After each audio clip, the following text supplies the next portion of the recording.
তিনটা কাজের নির্দেশ আল্লাহ পাক করছে। ইনসাফ প্রতিষ্ঠা করো, ইহসান প্রতিষ্ঠা করো, আত্মীয়তার বন্ধন রক্ষা করো। ইনসাফের নিয়োগ যদি কোনো বাদশা করতে পারে, আল্লাহ রাব্বুল আলামিন ইনসাফ প্রতিষ্ঠা করার আগেই জমিনের বরকতের সমস্ত দরজা খুলে দেয়। সুবহানাল্লাহ। আলহামদুলিল্লাহ। মুহতারাম হাজিরিন, মহান আল্লাহ রাব্বুল আলামিন আমাদেরকে সৃষ্টি করে ঘোষণা দিলেন যে যারা সৎ পথে চলবে, সৎকর্ম করবে, ইনসাফ কায়েম করবে, ইনসাফের সাথে চলবে, আল্লাহ তাআলা তাদেরকে সন্তুষ্টি দিবেন, তাদেরকে কল্যাণ দিবেন। সেই কল্যাণ তাদেরকে দুনিয়াতেও দিবেন, আখিরাতেও দিবেন। এমনকি বলতে বলতে বলছেন যে যারা সমাজে ইনসাফ প্রতিষ্ঠিত করবে, ইনসাফ কায়েম করবে, আল্লাহ তাআলা যেহেতু ইনসাফগার, আল্লাহ তাআলা নিজে ইনসাফগার, এই জন্য এই গুণে যারা গুণান্বিত হবে, এই গুণটা অর্জনের জন্য যারা মেহনত করবে, চেষ্টা করবে, সমাজে প্রতিষ্ঠিত করবে, আল্লাহর এই গুণটা ধারণ করার কারণে আল্লাহ পাক খুশি হয়ে কিয়ামতের ময়দানে আরশে আজিম ছাড়া যখন কোনো ছায়া থাকবে না, সেই দিন যাদেরকে আল্লাহ তাআলা আরশে আজিমে ছায়া দান করবেন, তাদের মধ্যে অন্যতম হলেন, এক নম্বরে যে থাকবেন সে হলো এই দুনিয়ায় জীবিতকালীন সময়ে তার অধীনস্থদের উপরে যে ইনসাফ কায়েম করছে। আল্লাহ পাক বলেন তাদেরকে আমি ইনসাফের বরকতে আরশে আজিমের নিচে কিয়ামতের ময়দানে ছায়া দান করব। সুবহানাল্লাহ। কঠিন কথা। এখানে বলা হয় নাই যে বড় স্কলারশিপ যে পাবে বা ইসলামিক লাইনে বড় স্কলার যে হবে তাকে আরশে আজিমে ছায়া দিবে, এটা বলা হয়নি। বড় ইমাম খতিব হলে দিবে, তা বলা হয়নি। বড় সুন্দর সুরলিত কণ্ঠে বয়ান করলে, শ্রুতি মধুর করে আলোচনা করতে বললে দিবে, তা বলা হয় না। বলছে ইনসাফ কায়েম করতে। ইনসাফ, সত্য কথা বলা, এটা ইনসাফ। মানুষের প্রতি জুলুম না করা ইনসাফ। এই গুণাগুণ যে বা যারা অর্জন করবে, আল্লাহ তাআলা কিয়ামতের দিন এই পুরস্কার তাদেরকে দিবেন, যে পুরস্কার এইমাত্র বলা হলো যে আরশে আজিমে তাদেরকে ছায়া দিবেন। সুবহানাল্লাহ। অথচ সেই দিন আল্লাহ তাআলার এই আরশ ছাড়া আর কোনো ছায়ার ব্যবস্থা নাই, কোনো গাছপালা নাই, কোনো ছাদ নাই, কোনো ছাউনি নাই, কিচ্ছু নাই। হাদিসের ভাষ্য অনুযায়ী যেই দিন মুমিন, মুসলমান বা সাধারণ মানুষ, নারী পুরুষ যারা কিয়ামত দিবসে উপস্থিত থাকবেন, সকলের মাথার 1 বিঘত উপরে সূর্য থাকবে। 1 বিঘত বাদ দিলাম, ধরেন 1 মাইল উপরে সূর্য থাকবে। 1 মাইল উপরে সূর্য থাকবে, এটা তো কোনো হাদিসের কথা না। হাদিসের কথা হলো 1 বিঘত বা আধা হাত উপরে। সেই আধা হাতের পরিমাণ কিরকম এটা আমার জানা নাই, আল্লাহ পাকই ভালো জানে। হাদিসের মধ্যে আসছে ওই যে সূর্যটা থাকবে, যে এটার তাপটা এই পরিমাণ হবে যে মানুষের মাথার মগজগুলো টকবক করে ফুটতে থাকবে। এবং যে জমিনটা থাকবে, এটা জমিন এই যে আমাদের মতন এই বালুর জমিন বা মাটির জমিন না, নিচে ঘাস থাকবে তাও না, তামার জমিন থাকবে। তামার জমিন কেন থাকবে? সমান তালে যেন সবাই শাস্তিটা অনুভব করতে পারে, সমান তালে যেন সবাই শাস্তিটা অনুভব করতে পারে, এই জন্য তামার জমিন বানানো হবে। এই পরিমাণ শাস্তি অনুভব হইতে থাকবে মানুষের। মানুষ বলবে যে আল্লাহ জান্নাত দেন বা জাহান্নাম দেন, দেন একটা, প্রয়োজনে জাহান্নামে দিয়ে দেন, তা ওই জায়গায় রেখেন না। এই পরিমাণ কষ্টদায়ক জমিন হবে সেই জমিন। নাউজুবিল্লাহ।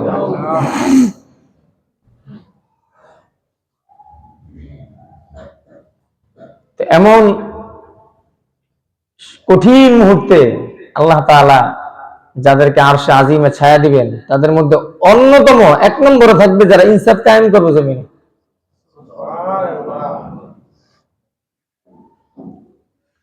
আল্লাহ রসুল সাল্লাল্লাহু আলাইহি ওয়াসাল্লাম, সবাই জবান খুলে পড়েন সাল্লাল্লাহু আলাইহি ওয়াসাল্লাম, যুদ্ধের ময়দানে কাতার সোজা করতেছিলেন। কাতার সোজা করতেছিলেন। এই যে নামাজের যে কাতার আমরা সোজা করি, এটা যুদ্ধেরই একটা অংশ। বারবার বলা হয় কাতার সোজা করেন, কাতার সোজা করেন। অনেকের মনে চিন্তা হলো সামান্য বিষয়, কাতার সোজা হইলি কি না হইলি কি, এটা মনে করার কোনো সুযোগ নেই। নামাজে দাঁড়াইছেন মানে যুদ্ধে দাঁড়াইছেন, যুদ্ধের ময়দানে দাঁড়াইছেন। আপনার প্রতিপক্ষ কে?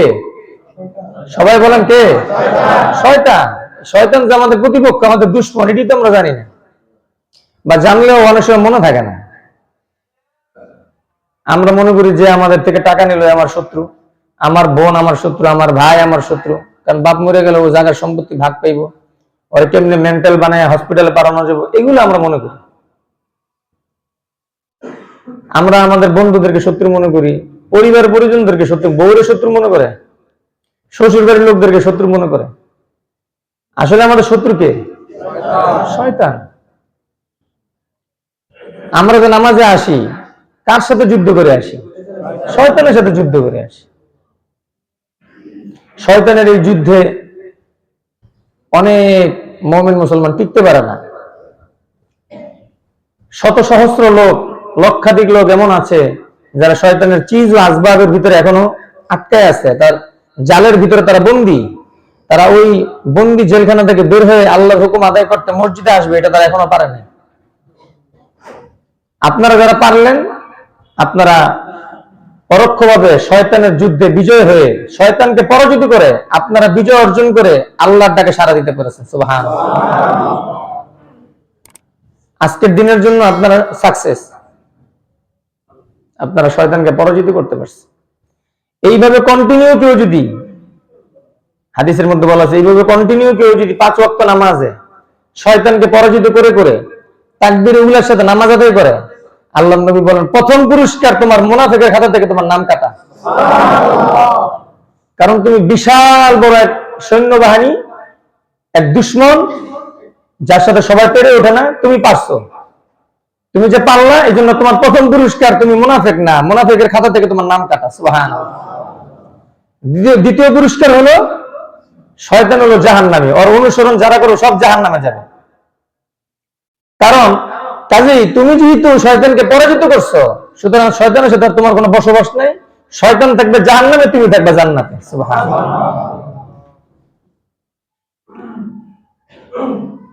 তো আল্লাহ রাসূল সাল্লাল্লাহু আলাইহি ওয়াসাল্লাম কাতার সোজা করতেছিলেন যুদ্ধের ময়দানে। এই নামাজের কাতার, এটা যুদ্ধের ময়দানের কাতার। এই কাতার নিজ দায়িত্বে সোজা করা। তো কাতার সোজা করতে গিয়ে কোন এক সাহাবীর গায়ে ওই যে লাঠি দিয়ে যে কাতার সোজা করতেছিলেন, ওই আঘাত লাগছে ছোট্ট করে। আল্লাহ রাসূল সাল্লাল্লাহু আলাইহি ওয়াসাল্লাম পরক্ষণই তাকে বললেন, এই যে তোমার গায়ে যে খোঁচা লাগলো, তুমি আমার একটা খোঁচা দিয়ে দাও। কে উনি? মদিনার প্রেসিডেন্ট। নবী কইলে তো আমাদের মাথায় মনে হয় যে নবী, এতিম মিসকিন, গায়ে জামা নাই, পেটে খাওয়ান নাই, নাউজুবিল্লাহ করেন। এইগুলি তো চিন্তা করি আমরা। নাহলে শয়তানের সুন্নত প্রতিনিয়ত আমি পালন করি, নবীর সুন্নত গেল কোথায়? আমরা যদি নবীকে অত মূল্যায়ন করতাম, নবীর আদর্শকে আমরা নিজের জীবনে ধারণ করার জন্য আমরা মনে করতাম যে এটা আসলে দামি জিনিস। নবীর একটা সুন্নত সারা দুনিয়ার সমস্ত সম্পদের চাইতে দামি। কথা বলেন ঠিক কিনা? একটা সুন্নতের মোকাবেলা সারা দুনিয়ার সমস্ত সম্পদ একদিকে, নবীর একটা সুন্নত একদিকে। যারা সত্যিকার অর্থে নবীর উম্মত, আল্লাহ তাআলার খাঁটি মুমিন মুমিনা বান্দা বান্দী রয়েছে, তারা দুনিয়া ত্যাগ করতে পারে, কিন্তু আল্লাহর নবীর সুন্নত তারা ত্যাগ করতে পারে না। এত দামি সুন্নত। দুনিয়ার পরশক্তির সামনেও সাহাবায়ে কেরাম সুন্নত ছাড়া নাই।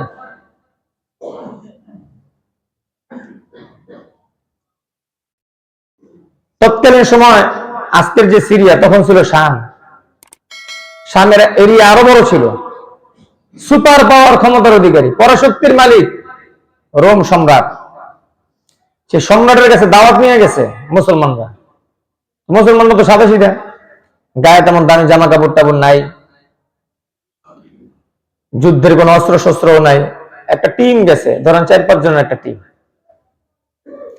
তো রোম সম্রাট তাদেরকে, অনেক কথা আছে এখানে, সব কথা বলা উদ্দেশ্য না, একটা কথা বলি। তো খাবার দাবার যে তাদেরকে দিছে, তারা টেবিলে খায় নাই, খাইছে দস্তরখানা বিছায়া। তো দস্তরখানা বিছায়া খাওয়ার পরে দস্তরখানায় কিছু খানা পড়ে গেছে, খেতে গেলে পরে না ডানে বামে, ওই খানা উঠে খেতে গেছে। পাশের সাথীরা বলতেছে যে আমির সাহেব, আপনি তো এই খানাটা এখানে না খাইলেও পারেন, কারণ এটা হলো শাহী দস্তরখানা, এখানে খাবার দাবার অভাব নাই। আর তাছাড়া তারা মনে করবে মুসলমানদের খানা যেহেতু নাই, একটা খাবার পড়ে গেছে, কুকুর বিড়াল খাইবো, তা না খায়া কুকুর বিড়ালকে না দিয়ে নিজেই খেয়ে ফেলাইতেছে সব, কুকুর বিড়াল খাবে কি, এরকম একটা চিন্তা করতে পারে, আপনি উঠা খায়েন না। তখন ওই আমির সাহেব রাগ হয়ে গেছে, রাগ হয়ে বলছে, এই রুমের কুকুরদের সামনে আমি আমার নবীর সুন্নতকে পদদলিত করব, রুমের কুকুরগুলোতে আমি সম্মান প্রদর্শন করব, তা কোনোদিন হতে পারে না। বরং রুমের কুকুরগুলোকে আমি পদদলিত করতে পারি, আল্লাহর নবীর একটা সুন্নতকে 1 সেকেন্ডের জন্য আমি ছাড়তে পারি না। সুবহানাল্লাহ, এটা না ঈমান। এইরকম ঈমান ছিল প্রত্যেকটা সাহাবীর।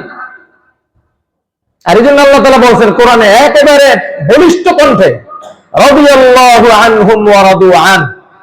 প্রত্যেকটা সাহাবী, আদনা থেকে আদনা, বড় থেকে বড়, ছোট থেকে বড়, প্রত্যেকটা সাহাবীর উপর আমি আল্লাহ সন্তুষ্ট হয়ে গেছি। বলেন সুবহানাল্লাহ। আল্লাহ সন্তুষ্ট হয়ে যাওয়া মানে কি?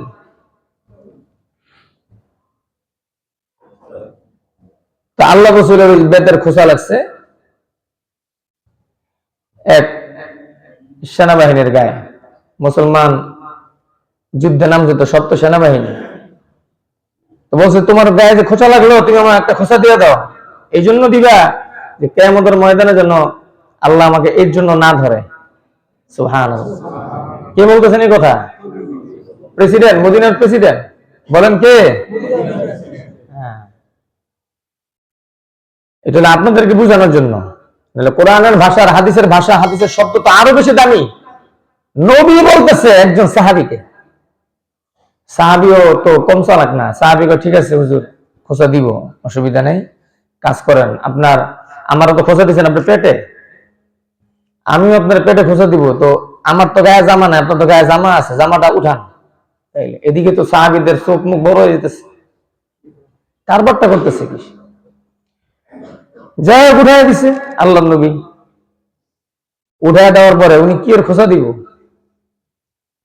উনি আল্লাহ রসুলের যেই বদন মোবারক ছিল, ওই বদন মোবারকের সাথে নিজের বদনটাকে লাগাই দিলেন। সুবহানাল্লাহ। লাগাই দিয়ে বললেন, ইয়া রাসূলুল্লাহ, যুদ্ধের ময়দানে আসছি, মরি না বাঁচি কোনো ঠিক ঠিকানা নাই, শহীদ হইতে পারি, গাজীও হইতে পারি, তবে যদি এই জীবন আপনার সাথে আর সাক্ষাৎ না হয়, এই জন্য আগে আপনার শরীরের কাজটা, আপনার সম্পর্কটা নিয়ে নিলাম, আপনার এই বদর মোবারকের বরকত নিয়ে আমি কবরে যেতে চাই, আমি শহীদ হতে চাই। সুবহানাল্লাহ। একটা বেতের খোসা, এটা এমন কি জিনিস বলেন? আল্লাহ রাসূল সাল্লাল্লাহু আলাইহি সাল্লাম এটাও বরদাস্ত করলেন না যে কিয়ামতের ময়দানে এর জন্য আমাকে ধরবে, তার চেয়ে ভালো দুনিয়াতে এটা সুদবোধ হয়ে যাক। ইনসাফ প্রতিষ্ঠিত করার জন্য আসছেন রাসূল। সাহাবীদের জমানায় এক মহিলা চুরি করছে, সেই মহিলা যে চুরি করছে, ওই জায়গার বিধান হলো, ইসলামের বিধান হলো, চুরি চোর হোক অথবা চুন্নি হোক, চোর মহিলা হোক অথবা পুরুষ হোক, যদি চুরি করে ধরা খায়, সাক্ষ্য প্রমাণ থাকে, তাহলে তার হাত কেটে দেওয়া হবে। এটা কোরআনের বিধান। বলেন এটা কার বিধান? কোরআনের বিধান। বিচার গেছে আল্লাহ নবীর কাছে, আল্লাহ নবী বিচারে ফয়সালা দিছে, যে ফয়সালা দিবে এখন, যে হাত কাটা হবে। তো বড় বড় সাহাবী যারা আছেন, আবু বকর, ওমর, ওসমান, ওনাদের কাছে অন্যান্য সাহাবীরা বা ওই মহিলার সাঙ্গপাঙ্গ যারা আছে, আত্মীয় স্বজন, রিকোয়েস্ট করতেছে যে নবীর কাছে বলেন, সে তো কুরাইশ বংশের লোক, নবীরই বংশের লোক, হাত তো কাটবে, তো মাপ নাই, তো হাতটা যেন একটু ছোট করে কাটে, মানে আঙ্গুল টাঙ্গুল কেটে দেয় অথবা মাফ করে দেয়, এই জাতীয় একটা সুপারিশ নেওয়া যায় কিনা। কোন সাহাবী আল্লাহর নবীর কাছে এই সুপারিশ নিয়ে যাবে সাহস করতে পারতেছে না। আবু বকরও না। তো শেষে ধরা হয়েছে ওসামা ইবনে জায়েদকে। ওসামা ইবনে জায়েদ হলো আল্লাহর নবীর পালক পুত্রের ঘরের নাতি, অনেক আদর করতেন আল্লাহর নবী। আল্লাহ রাসূল সাল্লাল্লাহু আলাইহি সাল্লামের কাছে ওসামাকে শিখিয়ে দেওয়া হলো, তুমি এইভাবে বলবা। তো ঠিকই ওসামা গিয়ে লাফ দিয়ে বসছে নানার কোলে, ছোট মানুষ, নানার কোলে গিয়ে বসছে। নানাই তো জাজের চেয়ারে বসা, বিচারকের আসনে উনি আসীন, রায় দিবে। তো ওসামা যখন গেছে, আল্লাহ নবী ওনাকে কোলেই দিছে, ছোট মানুষ। এরপর উনি বলতেছে যে নানাজি, যে মহিলার ব্যাপারে বিচার করতেছেন উনি তো আপনার কোরআন বংশেরই লোক, কোনোভাবে মাপটাপ করা যায় কিনা, বা এই জাতীয় কথা বলছে আর কি। হুবাহু কথা দ্বারা আমি বলতে পারতেছি না, মাফহুমটা বলতেছি। আল্লাহ রাসূল সাল্লাল্লাহু আলাইহি ওয়াসাল্লাম কেমন ইনসাফের শব্দ উচ্চারণ করছে দেখেন। লাফ দিয়ে দাঁড়িয়ে গেলেন, চেহারা লাল হয়ে গেছে। হাদিসের মধ্যে আসছে, হুজুর যখন রাগ হইতেন তখন হুজুরের চেহারা এই পরিমাণ লাল হইতো, মনে হয় নেশপাতির উপরে ডালিমের রস ছিটাই দিলে যেমন তেমন লাল হয়ে যেত। হুজুরের রাগ ছিল এরকম।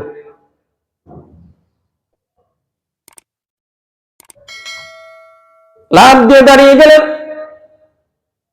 উপস্থিত সমস্ত সাহাবায়ে কেরামদেরকে লক্ষ্য করে বললেন, ও আমার সাহাবারা, দুনিয়ার এই জমিনে জুলুম চলতেছিল।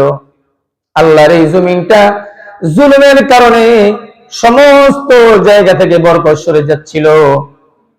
জুলুমটাকে নির্মূল করে দিয়ে ইনসাফ কায়েম করার জন্য মহান আল্লাহ রাব্বুল আলামিন আমাকে দুনিয়াতে প্রেরণ করেছে।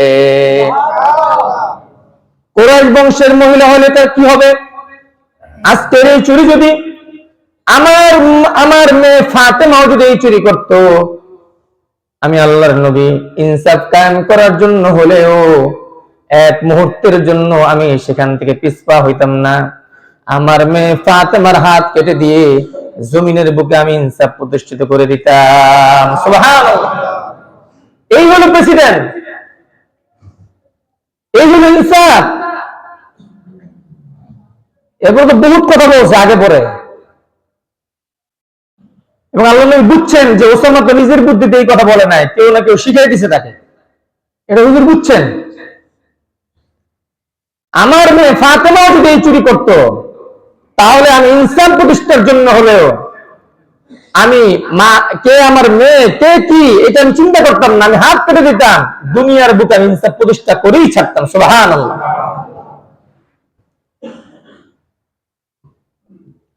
ইনসাফ যদি জমিনে না থাকে, জুলুম যদি বেড়ে যায় বা জুলুমের নিয়ত যদি কেউ করে, তখন আল্লাহ তাআলা জমিনে বরকত নষ্ট করে দেন, জমিনে বরকত থাকে না। বিক্ষিপ্ত ভাবে আমি অনেক ঘটনা আপনাদেরকে শুনেছি, আজকে আরেকটা ঘটনা শুনাই। হযরত আব্দুল্লাহ ইবনে আব্বাস রাদিয়াল্লাহু তাআলা আনহু বলেন, এক বাদশা এরকম ঘোরার নিয়তে, সফর করার নিয়তে বের হয়েছে। তো বের হওয়ার পরে বিশাল এক জঙ্গল, যে জঙ্গলে বাদশারা সাধারণত সফর করে কি জন্য? শিকার টিকার করে, শিকার করার জন্য বের হয়। তো শিকারের এক পর্যায়ে ধরেন বিশ্রামের দরকার হবে, অথবা রেস্টের দরকার হবে, অথবা রাত্রি যাপনের জন্য হলেও ওনারা একটা জায়গা খুঁজতেছিল। বাদশা একাই। তো একটা ঘর পেল, যে ঘরটা কাঠুরিয়ার ঘর, যে সকালবেলা বের হয় কাঠ কাটে, কাঠ বিক্রি করে সেই টাকা দিয়ে সে নিজে চলাফেরা করে। আর গরু ছাগল আছে কিছু, ওগুলা মাঠে চড়ায়, ওখান থেকে যা দুধ পায় নিজে খায়, আর বাজারে বিক্রি করে সংসার চালায়। বাদশা ওখানে গেছে, ওই কাঠুরিয়া তো আর জানে না সে যে বাদশা। তো কাঠুরিয়ার সাথে সে বন্ধুত্ব পাচ্ছে, বললো যে তুমি আমার বন্ধু। ঠিক আছে, তুমিও আমার বন্ধু। তো বন্ধু হিসেবে কি করতে আসছো? এমনি ঘুরতে আসছি, আর তোমার এখানে একটু বিশ্রাম নিব। তো ঠিক আছে, বিশ্রাম নেন, আমি কিছু নাস্তা পানির ব্যবস্থা করি আপনার জন্য। ঠিক আছে, করো। তো বাদশা ঘরে শুয়ে শুয়ে দেখতেছে যে উনি একটা গাভী দহন করতেছে, যেই গাভী থেকে এই পরিমাণ দুধ বের হয়েছে, যেটা মোটামুটি 20-30টা গাভী মিলে এতটি দুধ দিতে পারে না। একটা গাভী থেকে ধরেন 30 লিটার দুধ বাড়িছে। এখন তো অস্ট্রেলিয়ান অনেক গাই আছে যেটা একটা গাভী 30 লিটার 40 লিটার দেয়, তখন তার অস্ট্রেলিয়ান গাভী ছিল না, তখনকার আমলের কথা বলতেছে। বাদশা দুধ দহন করা দেখে বাদশা তাজ্জব হয়ে গেছে, আমার রাজ্যে এত সুন্দর এত দামি গাভী আছে আমি জানি না। সে মনে মনে মনস্থ করলো এই গাভীটা আমার যে কোনো মূল্যে চাই, পয়সা দিয়ে হোক থ্রেড দিয়ে হোক, এই গাভী ওনার দরকার। তো উনি দুধ টুধ খেয়ে আবার রেস্ট নিয়ে আবার জঙ্গলে চলে গেলেন, শিকার টিকার করলেন। পরের দিন আবার ওখানেই আসছে, আসার পরে বন্ধু সেই যথারীতি নিয়ম অনুযায়ী যা নাস্তা পানি দিছে দিছে, সাথে ওই গাভীর দুধ। আজকের ওই গাভী থেকে 30 লিটার তো দূরের কথা, 1 লিটার দুধ বাইর করতে যান বেড়ে যেতেছে। বন্ধুকে জিজ্ঞেস করলো, বন্ধু এই যে গাভীটা তুমি দহন করলে, এটা কি কালকের সেই গাভী নয় যে এই গাভী থেকে দুধ দহন করে তুমি আমাকে পান করিয়েছিলে? বলল বন্ধু, হ্যাঁ এটা তো সেই গাভী।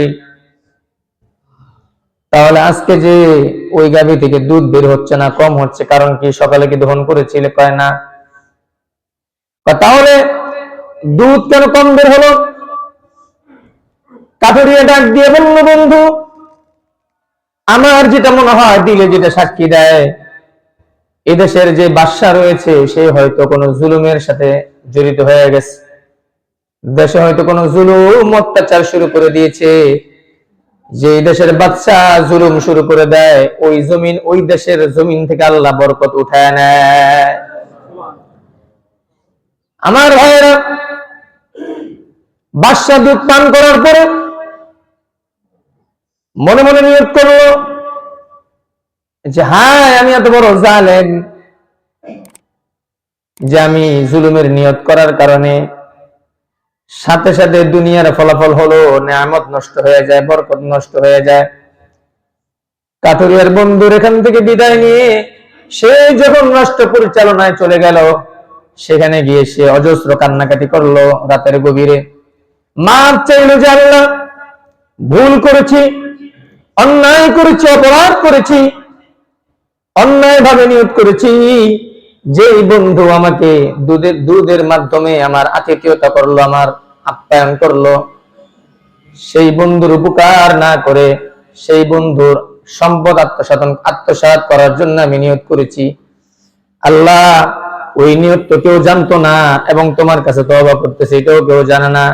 আমি আজকে থেকে তওবা করলাম, আর কোনদিন আমি যতদিন এই জমিনের বাদশাহী রাজদরবার পরিচালনা করব, বাদশাহী পরিচালনা করব, আমি নিয়ত করলাম আজকের পর থেকে জুলুম তো দূরের কথা, জুলুমের নিয়ত করব না। আমার ভাইয়েরা,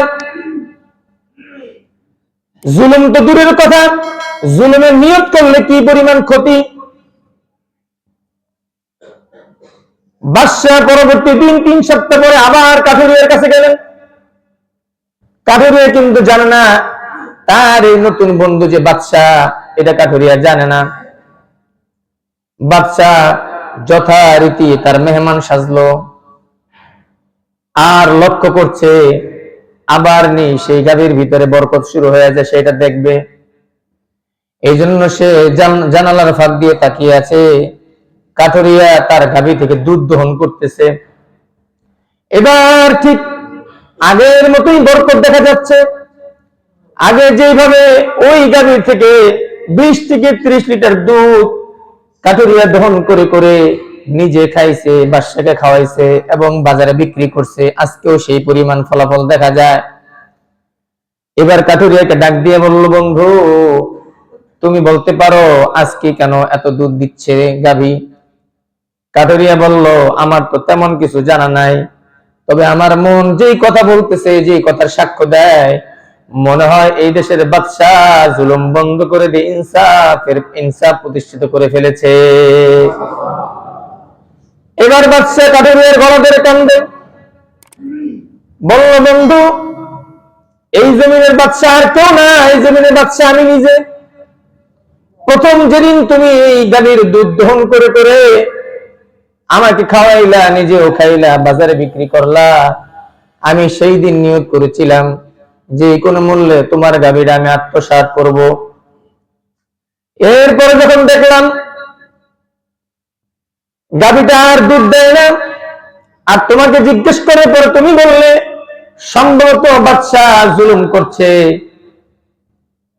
আমি তাৎক্ষণিকভাবে তওবা করলাম আর আল্লাহর কাছে আমি আবেদন করলাম যে আল্লাহ, আজকের পর থেকে আর জুলুম করব না।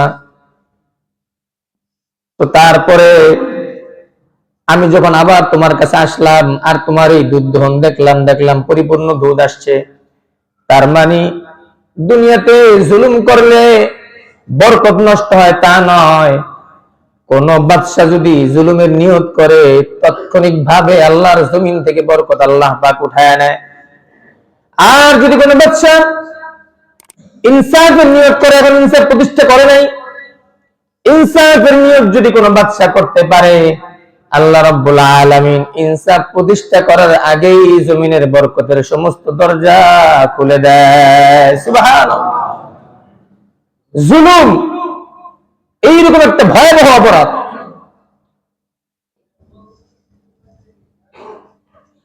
ইনসাফ না করা এটি জুলুম। বলেন, ইনসাফ না করা এটাই কি? জুলুম। প্রত্যেক জুমার বয়ানে দেখবেন,